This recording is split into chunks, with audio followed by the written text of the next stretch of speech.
it can be in Arusha, it could be in Rwanda, it could be in Paris.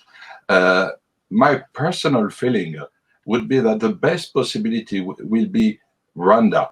That's obvious. The crime happens in Rwanda. 25 years later, it's time for Rwanda to have the occasion to make an important judgment trial.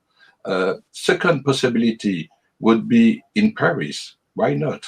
It should be examined. But there have been some genocides trial in Paris, and they have been very, very fair, very well done. On the third possibilities, for me, it would be the last would be Hague or Arusha, because it's international justice, and it's very far away from the facts.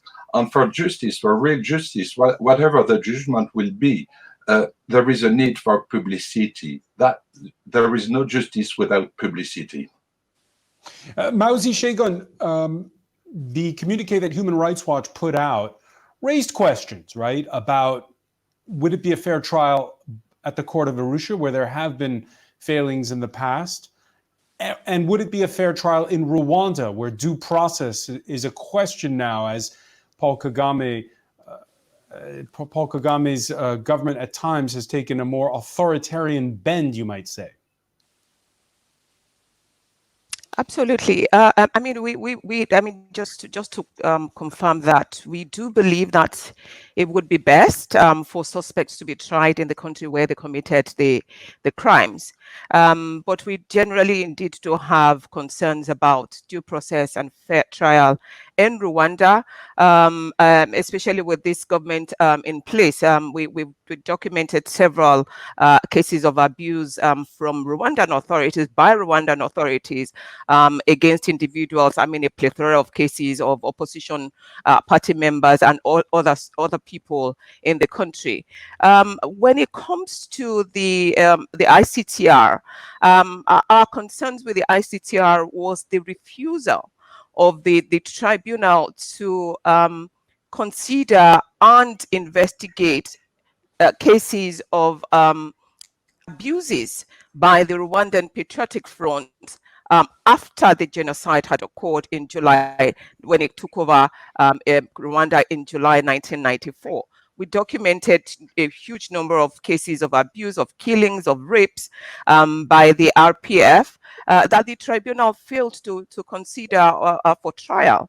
And so, you know, but with regard to Kabuga, we believe that, you know, the ideal place would be outside of Rwanda, but that decision is obviously up to the chief prosecutor to decide. Jonathan Beloff, where would you like to see the trial take place? Fundamentally, the trial should take place in the country where the crime happened.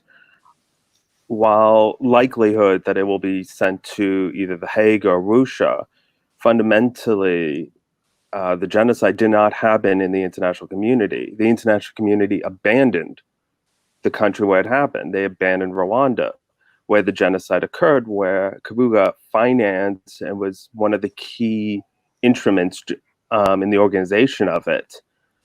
And with many Rwandans themselves over the past 8 years conducting research in Rwanda with the question of international justice, Rwandans have no idea who that is for. The consciousness of the international community, or actually for the survivors and victims. So fundamentally, I believe he needs, if the international community really cares about justice for the victims and survivors, it must take place in Rwanda. And the international community can also participate in helping and watching over and providing the finances or the support, like they did with the local judicial mechanism, Gacaca, the Truth and Reconciliation, which was much more effective than the International Criminal Tribunal for Rwanda. You agree with that, Judence Kayitesi? Yes, because he committed the crimes in Rwanda, and will be nice also if the trial will be in Rwanda, especially for the survivor to follow the trial.